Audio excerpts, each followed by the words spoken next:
Okay, Assalamualaikum anak-anak. Hari ini kita akan belajar pasal, kita sambung baru ni. Okay, apa yang kita nak ajar ialah bagaimana membina dan mentafsir plot kotak. Okay, ingat tak masa dulu, masa kita belajar tingkatan 3, kita ada tingkatan 4, sorry. Tingkatan 4 ada, sebelum tu kita belajar tingkatan 2 kita ada batang, lepas tu kita ada titik kan, batang daun titik. Okey, masa tingkatan 4 kita belajar pasal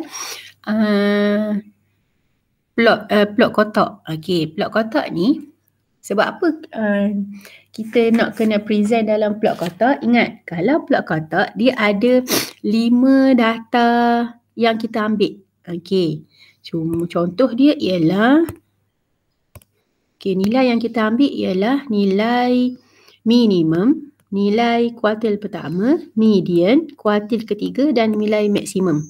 Okey, contohlah seperti histogram dengan poligokurapan, bentuk taburan juga boleh dikenalbahasi melalui plot kotak. Okey, contoh kita akan tengok macam mana dia boleh transform daripada graf kepada plot kotak. Okey, kita ingat balik.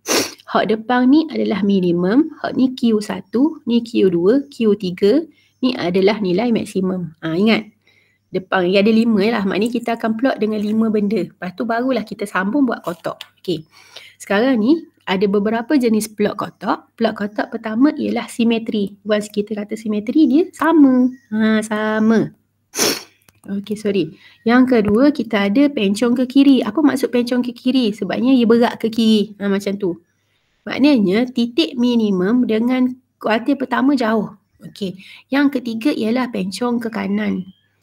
Hak ni maknanya berat belah kanan lah. Maknanya kuartil 1, kuartil 2, kuartil 3 dekat dengan nilai minimum. Okey. Kita nak kata yang sama tu apa? Garis median berada di tengah-tengah kotak dan sungut adalah sama panjang. Maknanya ni adalah taburan simetri. Kita nak kata Q2 mesti duduk tengah. Okey, ni Q2 mesti duduk tengah. Lepas tu sungut dia ni maknanya panjang daripada titik minimum ke Q1, titik maksimum ke Q3 dia, sungut dia sama panjang. Okey, macam tu.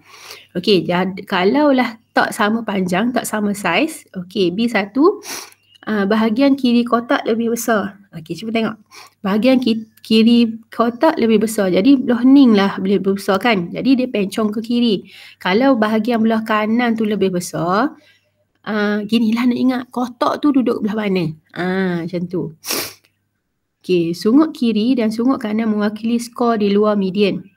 Jika kotak dibahagi dengan saiz yang sama tapi sungut lebih panjang daripada sungut kanan, maka taburan pencong kiri dan sebaliknya. Macam ni cerita balik lah ini. Maknanya kalau saiz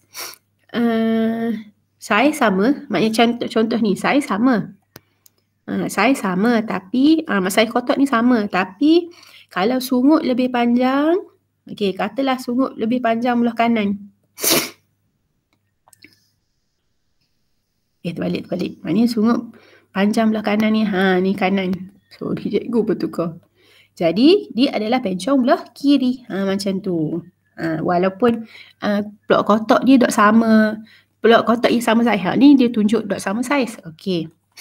Kita tengok cikgu rekod lagi benda ni.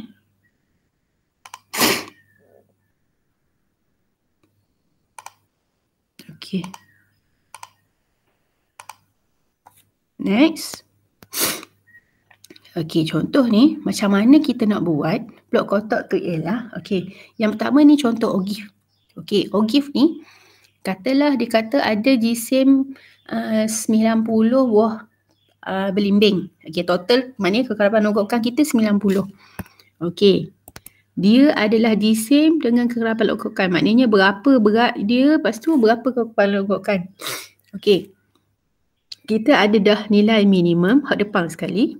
Okay. Kita kena apa nilai 5 tadi? Nilai minimum, Q1, Q2, Q3, nilai maksimum. Maknanya yang ni kita kena baca dulu nilai dia. Maknanya minimum kita 80. Okey, jadi minimum kita dapat 80. Maksimum kita 150. Cari Q1 dapatlah nilai 116. Q2 kita dapat 123. Q4 kita dapat 128. Awak kena buat. Kalau tak nampak. Okey. Jadi, daripada blok kotak ni cikgu kata wajib letak atas kertas gerah. Wajib lah kot sebab kita nak tengok dia seimbang ke tak. Okey, jadi kita letak dulu. Mula-mula cara dia cikgu ulang balik macam dulu. Kita buat dulu skala. Jadi 80, 90, 100 sampailah. Lepas tu barulah letak titik. Okey, minimum kita ada titik apa? 5. Yang pertama minimum. Yang pertama titik minimum. Yang kedua titik Q1, Q2, Q3. Okey, lepas tu titik max. Biasanya kita tak buat lagi Q2 sebabnya Q2 you kira tak? Okey, Q2 you kira. Okey, jadi lepas daripada tu barulah sambung titik ke titik. Lepas tu tengah Q1, Q2, Q3 buat kotak. Macam tu. Okey, jadi nak tunjukkan data ni adalah pencong ke kiri. Sebabnya ia berat belah kiri kan. Okey. Kita tengok apa dia bertunjuk. Kalaulah dia tu simetri, dia sebenarnya membahagi kepada 4 bahagian. Tengok ni. Kalaulah dia tu simetri lah. Jadi data dia adalah, dia bagi comel. 25%, 25% kedua, 25% ketiga, 25% keempat. Okey, faham anak-anak Okey, jadi kerja sekolah awak ialah, cikgu nak awak buat muka surat, nanti cikgu bagi kerja sekolah. Okey, jadi last sekali topik kita ialah mentafsir, membanding dan tafsir 2 atau lebih set data terkumpul berdasarkan sukatan yang sesuai. Sama macam tingkatan 4. Macam mana kita nak buat sukatan syarakan yang sesuai. Kalau dulu tingkatan 4 dia lebih tekankan kepada kalau nak cari ni kita cari min je. Kalau min dia sama, untuk cari biasanya lebih konsisten kita ambil sisihan piawai. Sisihan piawai yang lebih kecil. Macam tu. Okey, contoh.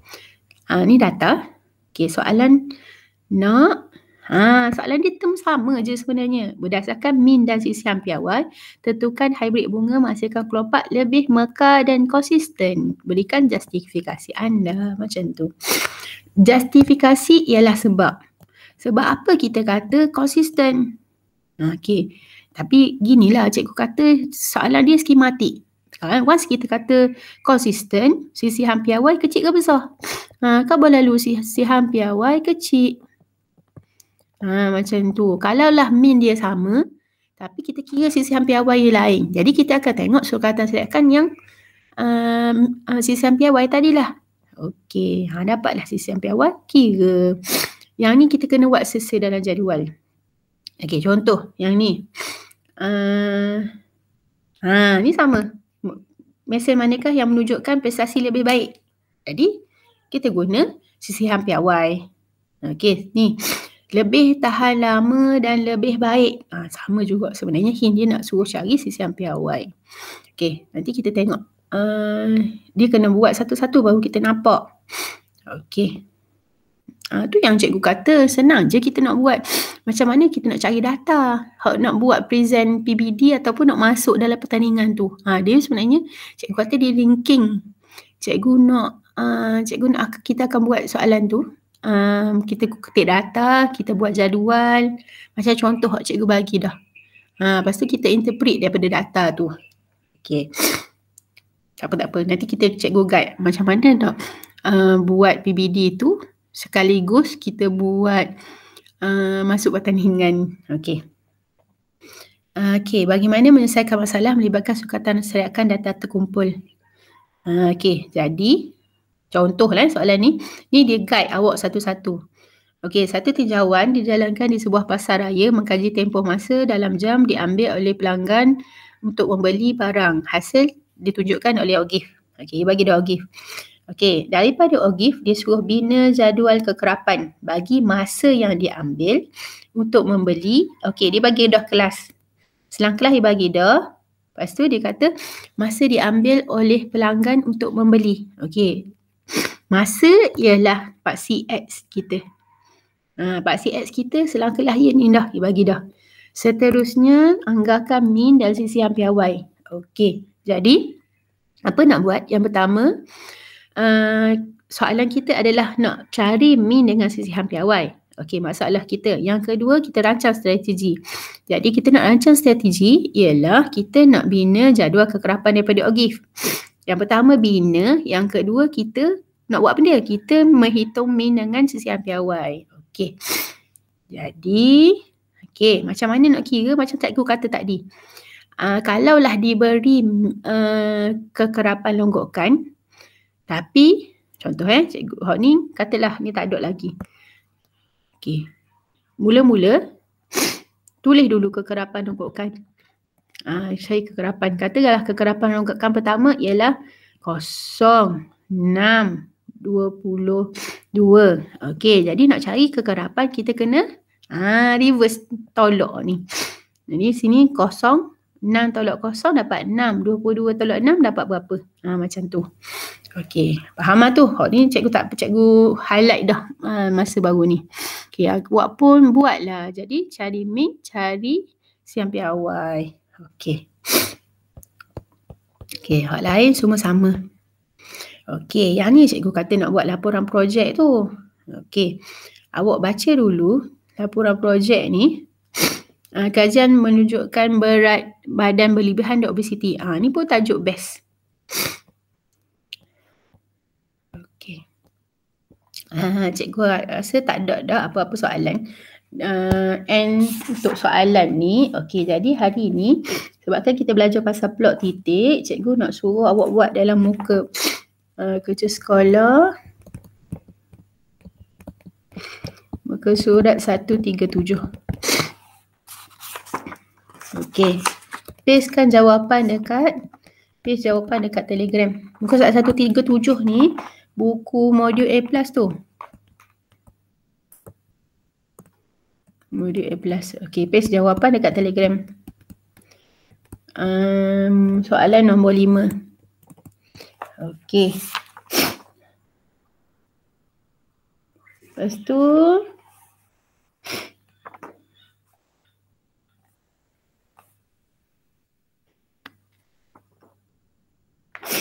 buatlah soalan belakang-belakang tu. Cuma satu, cikgu nak suruh buat satu soalan ni. Nombor 5. Yang kedua, muka surat, kita jawab dulu satu soalan. Nombor 7. Muka surat 138, 139, nombor 7. 2 soalan ni. Okey, boleh anak-anak Okey, kita jumpa lagi next class. Assalamualaikum.